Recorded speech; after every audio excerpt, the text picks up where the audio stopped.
I almost feel like innovation is a luxury that some of us can't afford. Where is the time for it? We're constantly battling fire, aren't we? You're listening to KBcast, the cybersecurity podcast for all executives. Cutting through the jargon and hype to understand the landscape where risk and technology meet. Now, here's your host, Carissa Breen. Hira, welcome to the show.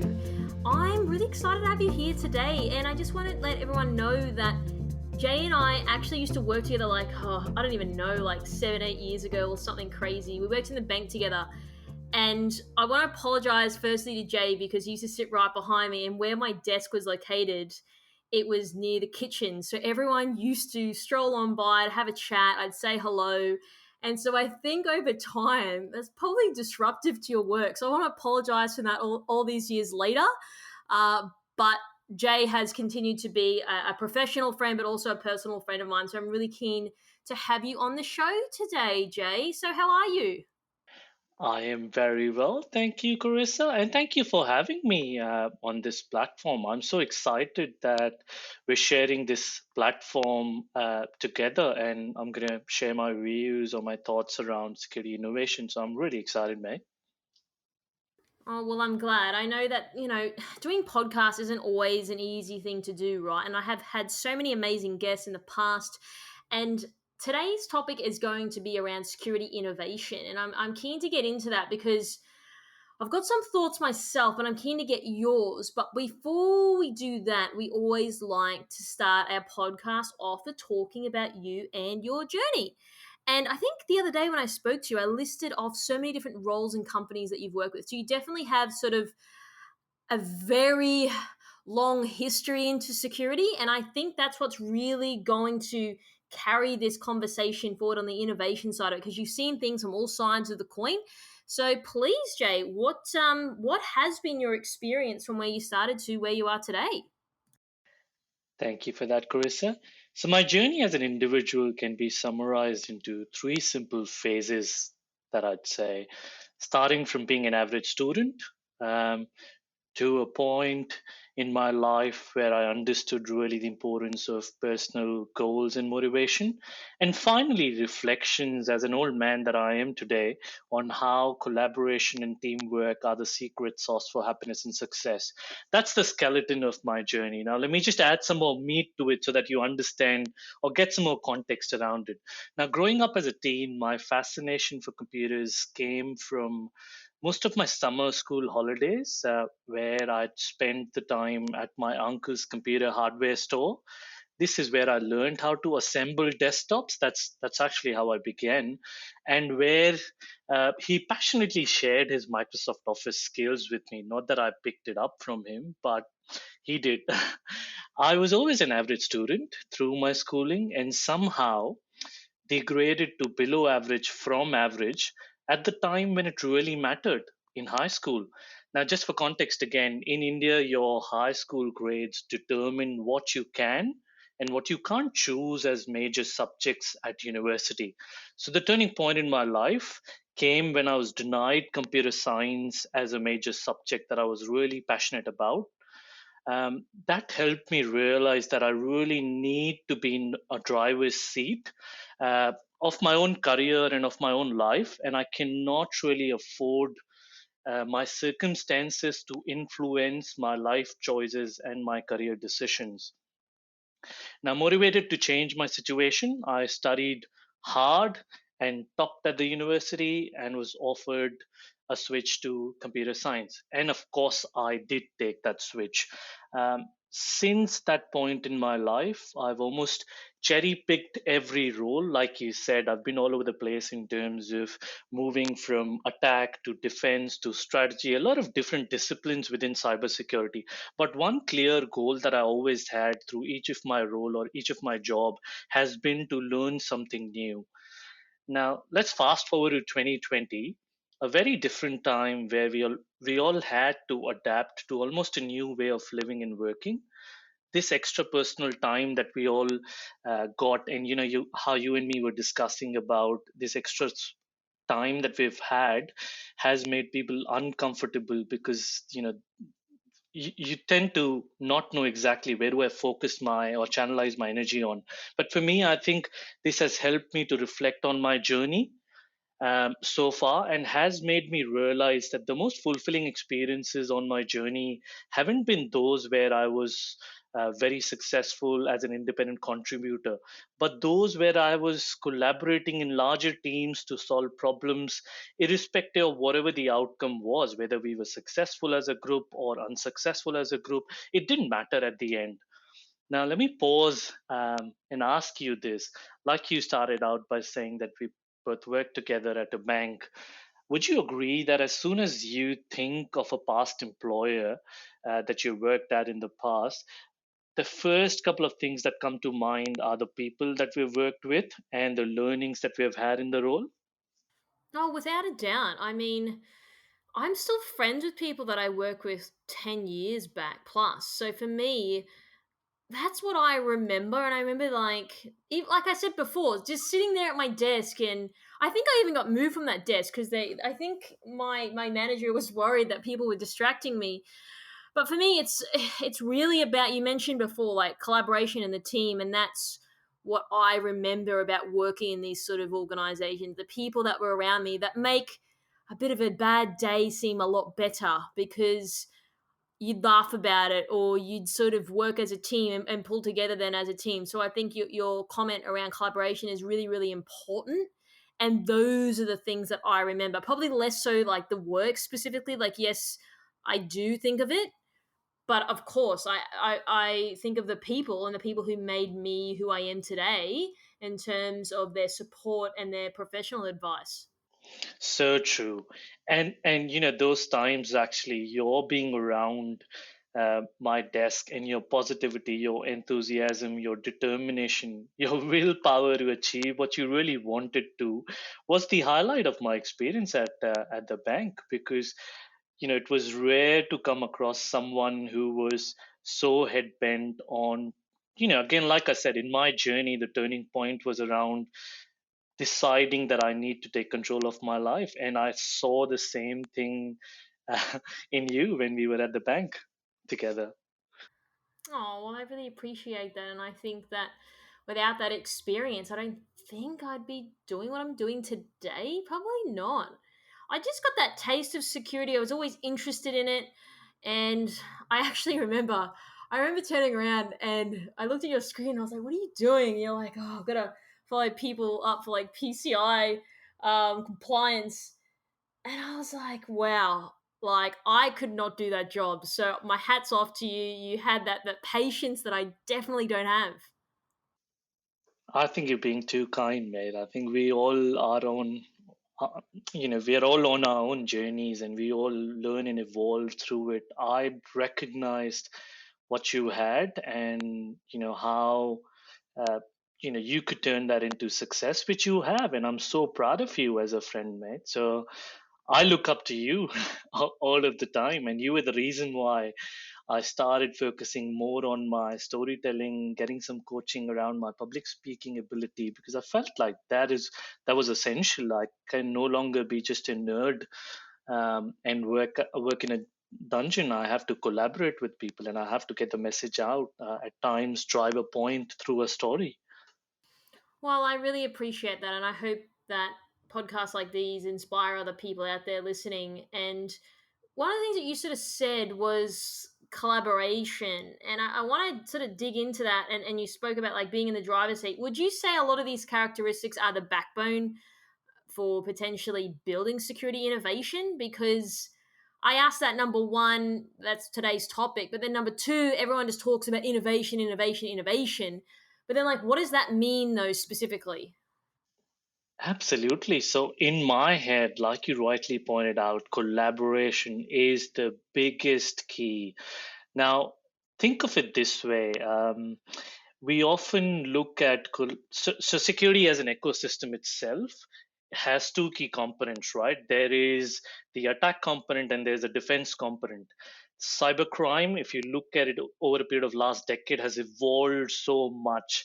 cybercrime used to be mostly cyber criminals working on their own, getting to a point where it became hacktivist or a group of people with similar ideologies, evolving to a point in the future or now where it's become nation sponsored, you know, crime and funded by governments. So the pace at which they are evolving or they are collaborating, us as security folks on the defense side need to, you know, evolve at the same pace and collaborate at the same space in order to, you know, be more innovative. But when we talk about innovation, so you've got big corporates sort of saying, oh, we're trying to build innovation. What comes to mind when you think of that? Because I mean, some of the definitions that I've seen is you've got like these think tanks, so you've got your big corporations that are buying companies left, right, and center to try to increase their capability, or some of them, like I said, got these think tanks on the side, so they're sort of tinkering with things and exploring things. Is that what comes to your mind when we're talking about innovation? Okay, so let me try and share my thoughts around innovation in general and the differences between innovation and security innovation, uh, and probably just expand with some examples. So, if we look at the very crux or the very seed of what drives innovation, it is the need to solve a problem that has never been solved before. The difference that I'd like to call out here between innovation and security innovation isn't the trigger. Like I said, the need itself. One trigger for security innovation is obvious trigger, which is solving a problem. The other trigger is keeping up with with the bad guys, like I said. And by that I mean, you know, the example that I gave around security ecosystem constituting of two components, attack and defense. Um, so that's the, you know, us as security defense professionals, we're almost spending our time catching up. Now let me just talk through some examples to put some sense into this idea. So let's start with security innovation to solve a problem. Now it was the 90s. I was in my teens, and which is why I've, you know, remember it so dearly. When the World Wide Web became publicly available on the internet, the challenge at the time was to leverage the internet for e-commerce, as the internet is an open network essentially, which meant every transaction on it was visible to everyone else on the network. Now, there were two problems to solve to meet this challenge of bringing e commerce to the internet. The first challenge, or the first problem, was hiding the transaction on this open network. And the second problem was establishing non repudiation as a capability to ensure that nobody can refute from a committed transaction. Now, that in itself gave birth to security innovation in the form of SSL. And the beauty of SSL that we don't really talk about that often is around how it is completely transparent to the user. You know, they wouldn't even notice that there is a secure link established between their web browser and the service that they're trying to access, the e-commerce service, whether it's Amazon Prime or something else that they're trying to access, and that there is a presence of cryptography and digital signatures to achieve that huge feat. So that in itself to me is security innovation that stems from solving a problem. OAuth is another prime example in this category of security innovation. OAuth enables you to use a common provider account such as Google, Instagram, Facebook across a multitude of different services that you want to consume. Imagine you can't really remember 100 different services that you have accounts on and their credentials. That's the bigger problem.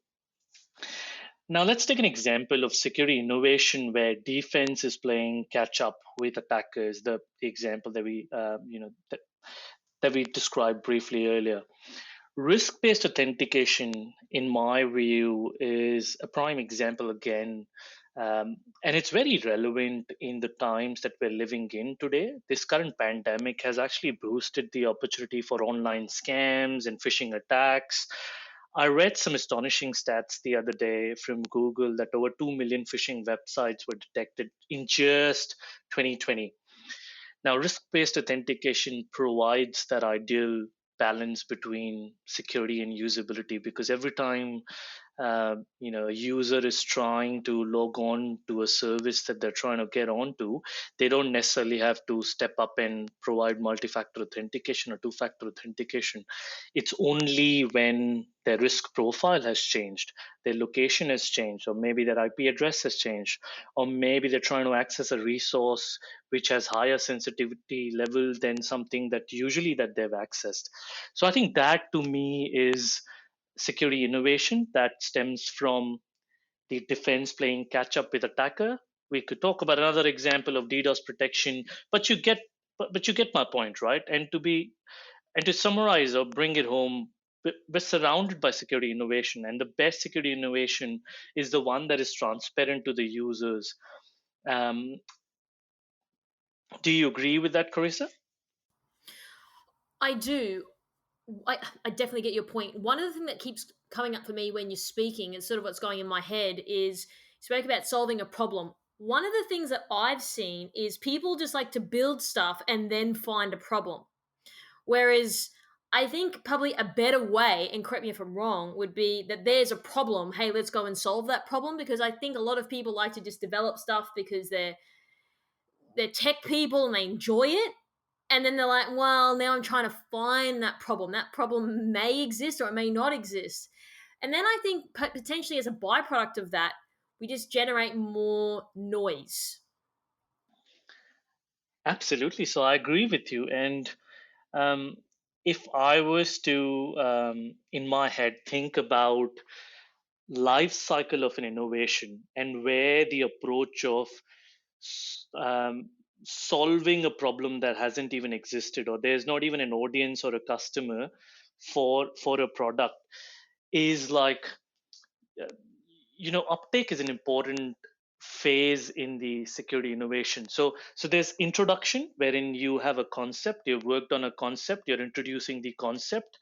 Uptake or adoption of that concept is also very important, and which is the phase where, if you are if you're just a startup, focusing on something fancy and not trying to solve a real world problem that customers are facing, then there wouldn't be that level of uptake. And if there wouldn't be that level of uptake, would mean that there wouldn't be evolution of the solution that you've created, and it will die a sudden death.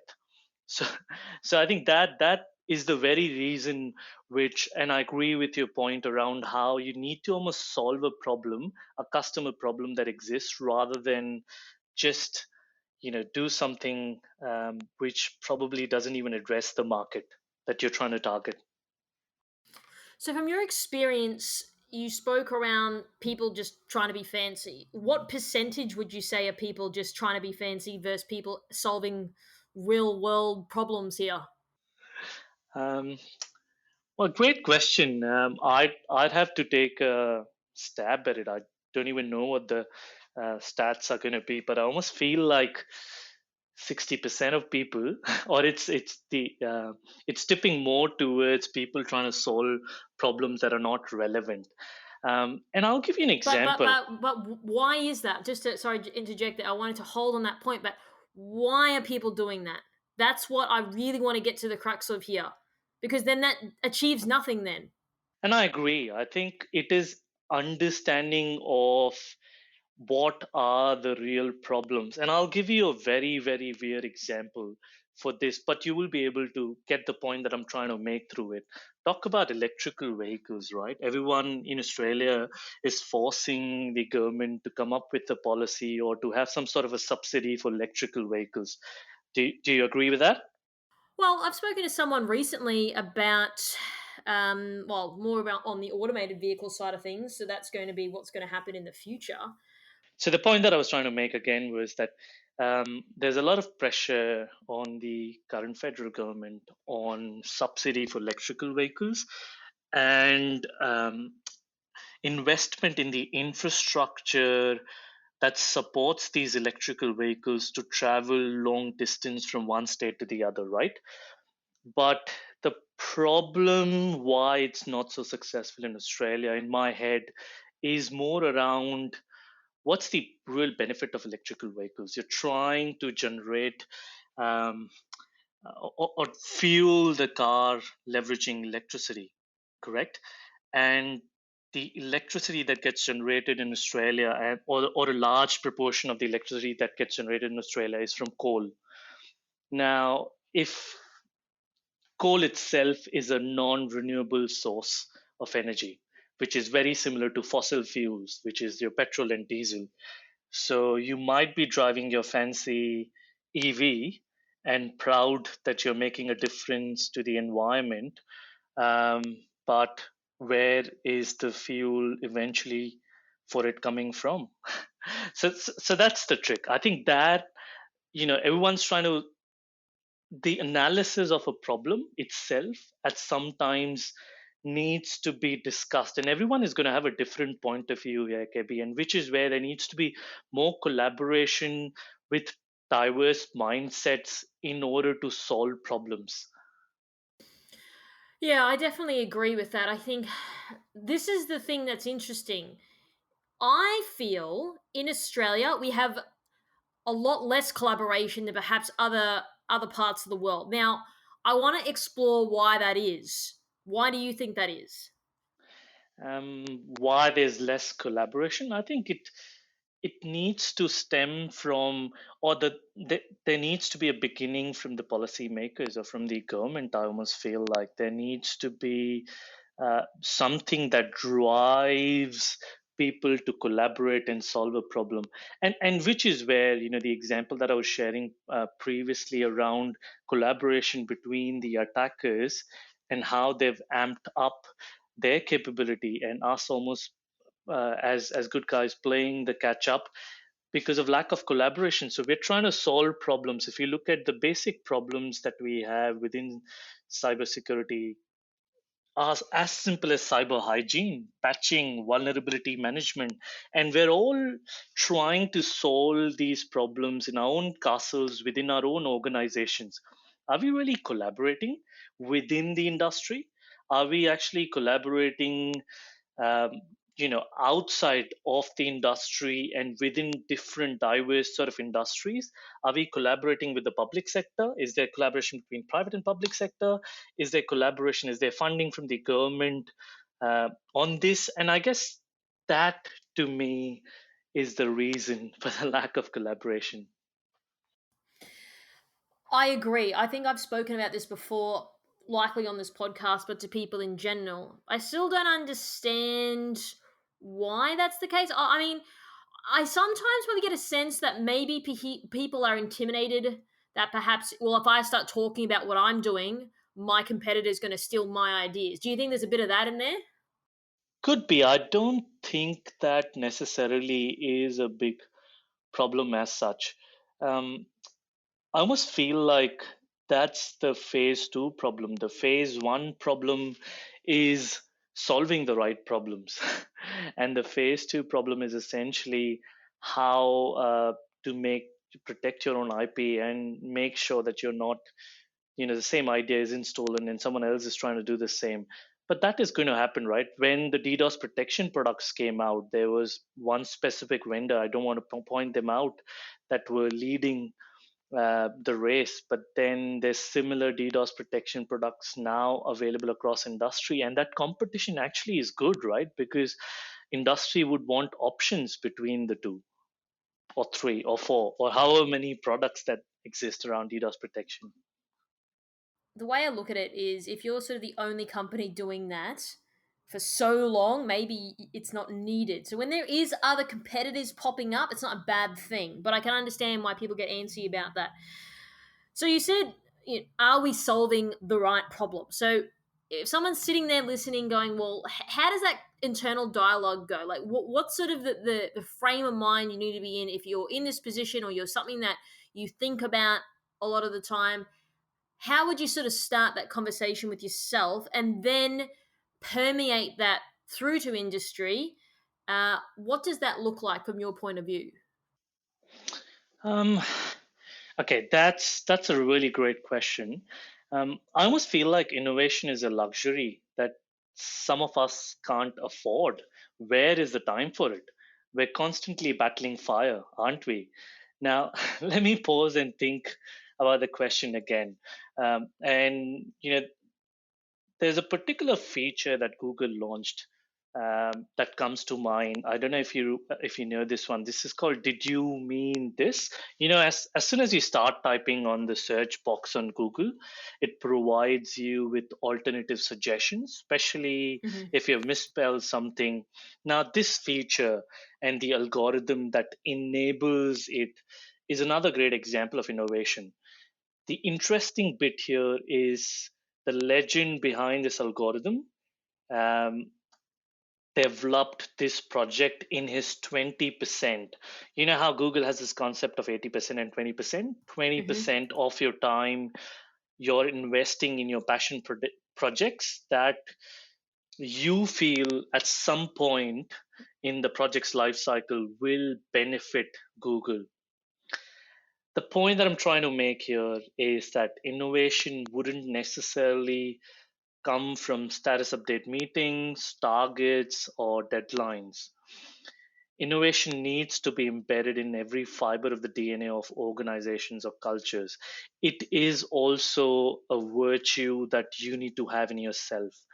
Uh, and we've discussed some points around how or what really fuels innovation. It is the collaboration, it's the investment of funds from a strategic mindset of investing for the future, offering more grants to universities, to more engagement or collaboration between researchers, universities, as well as industry, breaking the barrier. So I think those are the things that are going to fuel innovation. Do you think some people think in terms of innovatively, or do you think that people just don't think like that at all? So are you sort of one or the other? Can you sort of learn it, or what do you think about that?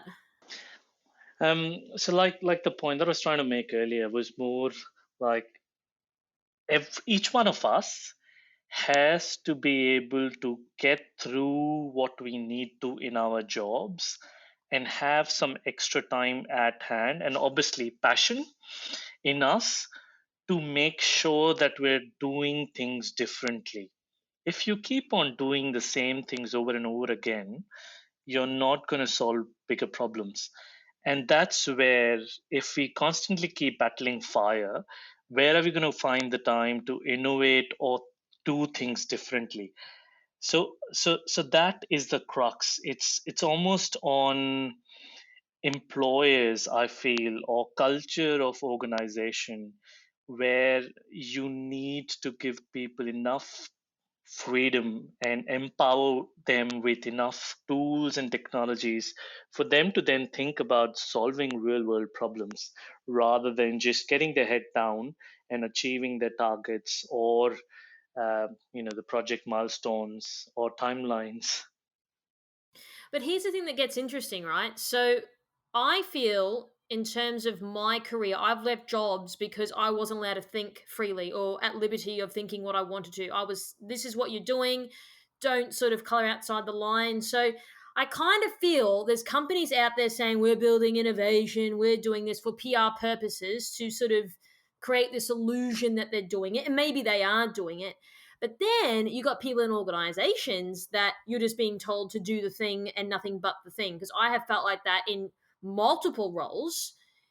And then I think as a result of that, I got jack of it and I started my own thing because I had brain to do what I wanted to do something different, to build innovation in a sort of slightly out of the security tech side of it, so to speak, but still in the security arena.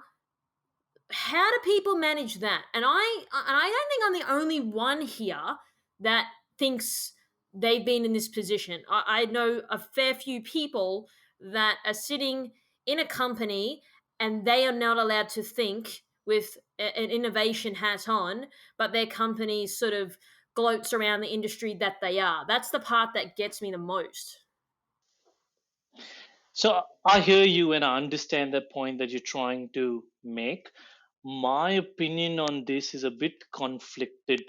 There's a part of me that wants to say that we're probably not seeing much security innovation developed locally or within people or within organizations as much as we'd like. And let me expand that a bit more. Um, if we talk about Australia as a nation, we're predominantly a large consumer of latest tech and security innovation that is derived out of rest of the world, which makes us an early adopter as best. However, there's handful of tech innovation, and Atlassian comes to mind, and even fewer security innovation that we've actually seen that has roots closer to us here in Australia.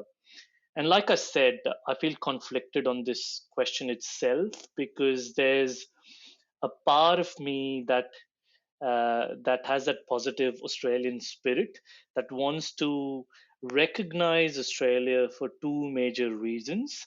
One, for us being a bold nation to adopt innovation. We may not be leading in terms of security innovation or innovation in general, but we're at least bold adopters of security innovation.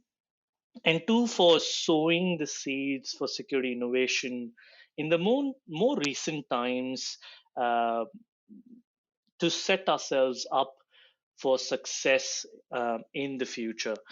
Now, I'd love to hear your thoughts, Carissa. I'm just curious if there are more people like me who are conflicted in their opinion, or the people more, uh, focused on black versus white when it comes to innovation closer to home in Australia. Well, at the moment of time that we're recording this podcast, we're at the tail end of the Olympics, and I'm seeing Australia win gold for swimming and all these other sort of these areas. So how do we sort of win gold for innovation and security? Because I ultimately I want Australia to be inventors. I don't want Australia to just look to the other parts of the world. And so I think this is the conversation I want to sort of have today. I want Australia to be leading. I think we've got some fantastic people out there that are really smart, and that's what I'm trying to sort of uncover here. I think a part of it, from my perspective, is that tall poppy syndrome. I see it. I work with a lot of startups in Australia, outside of Australia. When you start doing things differently and you start separating yourself from what everyone else is doing, people don't like it. Then I think some people potentially give up. And the reasoning for that is because, I don't know, Stefan that they work with, they're not friends anymore because David took a different path in life and Stefan doesn't like it. I've seen that happen. I've seen it happen for myself as well. That's how people are. I think that is what's shooting us in the foot because of what other people think and how we are quite a reserved nation, and then I think we give up. So I want to be able to provide people with the tools and the confidence to sort of have that propensity to drive this forward, because we've got some very talented smart people out there, but how do we sort of harness that to become leaders, to get people looking at us? Because sometimes I almost feel that people think, well, you're sort of at the end of the world, no one really cares as much. And I think that that's Such a not the case. I agree. I And that's agree. what I wanted to get you on here today, because I want to start that conversation, get people thinking. I want Australia to be leading these things. I don't want Australia to just be taking gold home in swimming. I want them to take gold home in the security innovation space. That is an amazing motivation to have. And again, in my head, and I'm just trying to bounce my thoughts again, you've already raised some problems that you feel are preventing us from winning gold at the Olympics in security innovation or innovation in general. To me, I truly believe that there are three basic problems that can be tackled. One that we've discussed, I think, fairly rigorously is collaboration. And like we were stating earlier, that collaboration within teams in an organization, between different organizations operating in a sector, between private and public sector. So that needs to happen. That's point number one. The second problem that we need to solve is breaking the barrier. And let me explain what I mean by that. Isn't coming up with not one but a handful of really, really good vaccines with awesome efficacy in less than 12 months innovation. But are we adopting one of these vaccines, which is AstraZeneca, as an example, as much as we would like to? And the resistance to adoption of innovation, at least in case of AZ, is lack of understanding of risk versus benefit, right? So that to me is breaking the barrier, making people really understand what's the risk versus what's the benefit. And that goes back to the point that you were making around automated vehicles or driverless vehicles. If I tell you, Carissa, that tomorrow there's a massive launch event and there's this big automotive brand that's going to launch a driverless car, are you going to be able to get in the queue? Or you or me, right? Are we going to be able to be in the queue to buy it? Probably not, right? Because we haven't got enough information on what is the risk versus what's the benefit of more of us leveraging driverless cars, correct? And that comes from the power of information. So that was my second point. I think, and I'll ask for your opinion on this. The third point that I wanted to quickly make was more around how we spoke about long-term strategic investment, both from federal government and the industry in research and collaboration with universities, and we have definitely seen this to be picked up. And I have a few examples that come to mind. SciRise is a great example of cybersecurity innovation accelerator program, which is funded by Deakin University and a tech service provider that I don't remember. And not just private sector, but OST Cyber is another example of a federal government funded not for profit organization initiative that has a mission to fuel digital economy through support and development of security. Now, this came into existence roughly around the 2017-2018 timeframe, which most of us would say is too little too late. But I almost feel like this is sowing the seeds for a better future. So I want to get your thoughts. We've discussed about collaboration. I wanted to get your thoughts on the last two points, which I feel are the bigger problems: breaking the barrier, not having enough information, and the third point more around the long-term strategic investment. Yeah, I agree. I went to a conference. I don't know if you when we had conferences. Who knows? I don't know, 2019 maybe 2018. I don't even remember. And there was a guy actually speaking from AWS. I remember this so clearly in my mind. He said, "When you're doing something different, be prepared for people to not understand you." I know what that feels like. Even when I started KBI, I think people thought I was mental, right? And it wasn't even that like out there. So I guess I was slightly confused, but for me, I mean, dealing a lot with very deep tech startups that I do work with and I see what they're doing, I agree with you. I think that's where the comms and the marketing and the strategy comes into it, be able to communicate those points. That's where I feel there's a disconnect because some people are very, very good technically and talking, like you said, the risk versus the benefit, not as strong at communicating sort of the value that it brings. That's the missing part here. What you do is cool and awesome, but you struggle with communicating like why we need this, why this needs to be ubiquitous.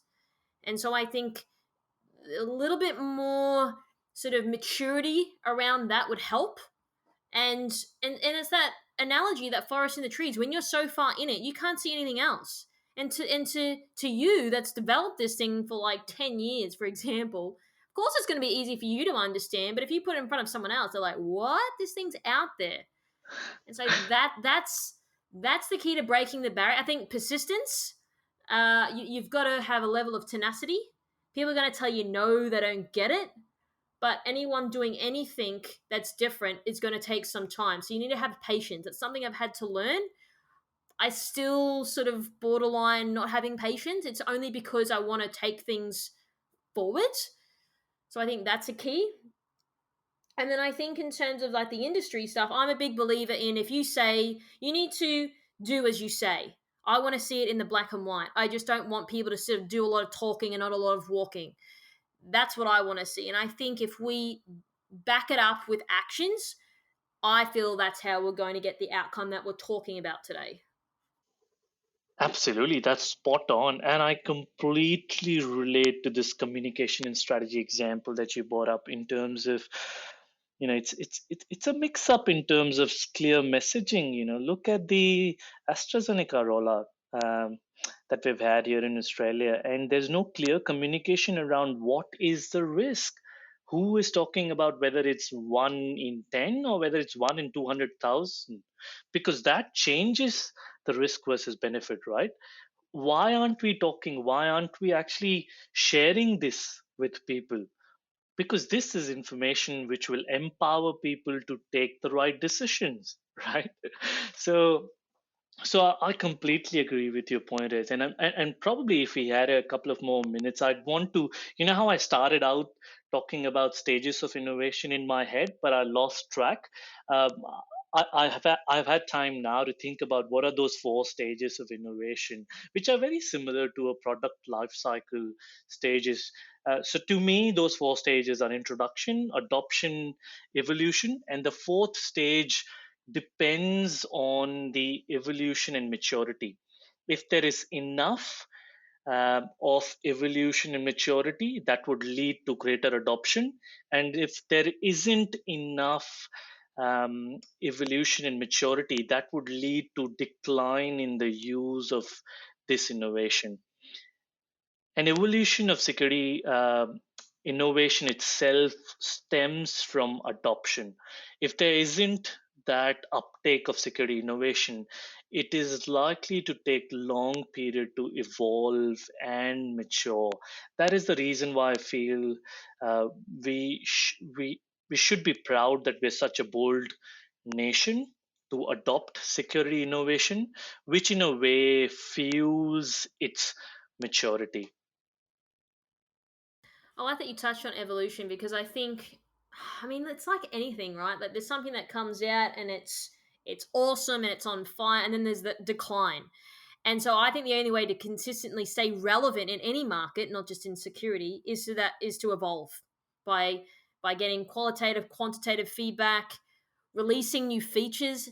I think gone are the days where you release a product and that's the be all end all of it. You've got to keep that evolution. You've got to keep developing your product, for example. I am seeing that.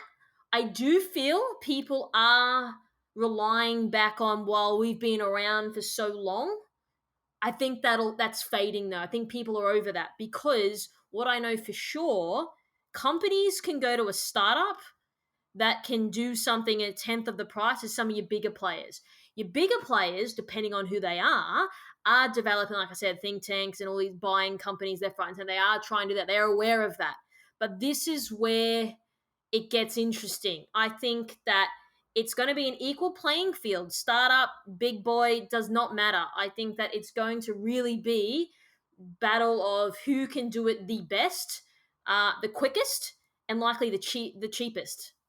And I so agree with you. I've got a 5-year-old daughter, Eva, and I constantly keep telling her something that you've got to be able to sustain your dream. You can't really say that one day I want to be a ballet dancer, do ballet sessions, and then next day move on to something else just because your friends are doing something else. In order to achieve success or to be excellent at a particular skill, it could be an art form, it could be innovation.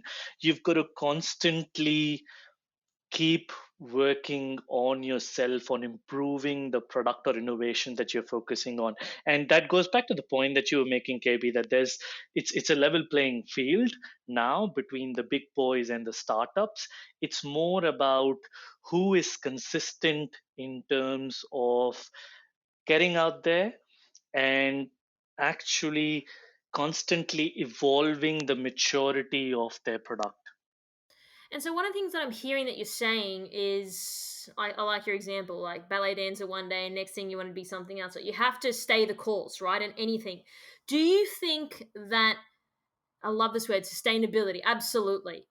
Even when you're developing a brand, it's being you have to keep doing it. You can't just do it once and then you're famous or whatever you think.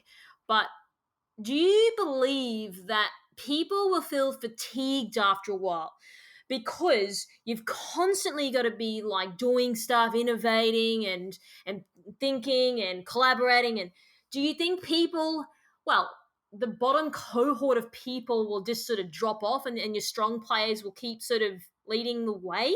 Because that's not an easy thing to sustain, right? Eventually, people are going to get tired, they're going to give up, or their patience will wear thin. What do you think of that from a mentality point of view?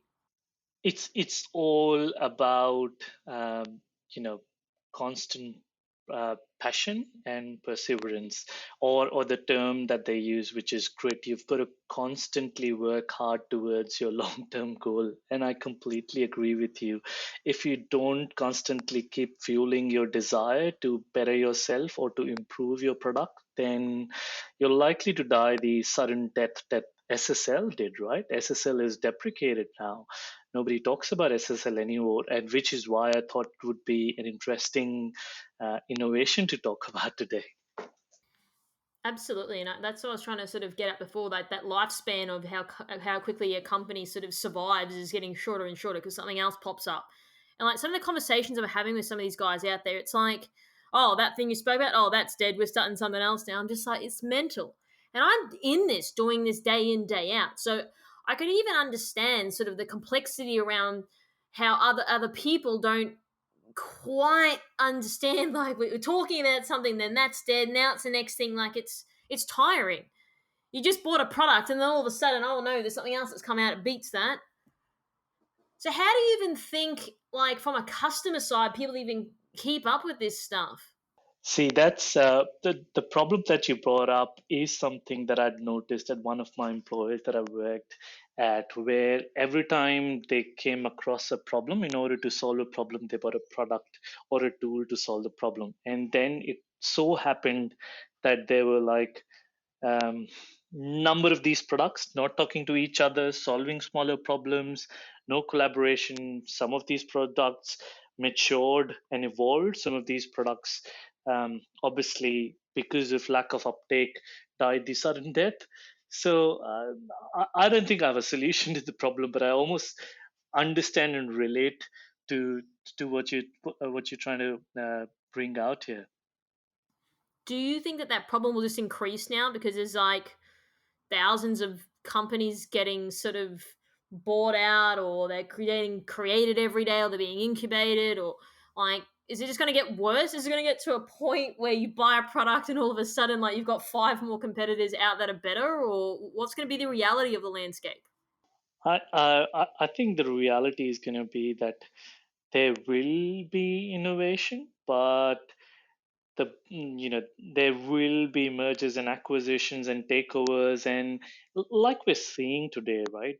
It's the tech giants that keep on acquiring more and more of these smaller innovative firms that come out with technology which is very different from what we've seen.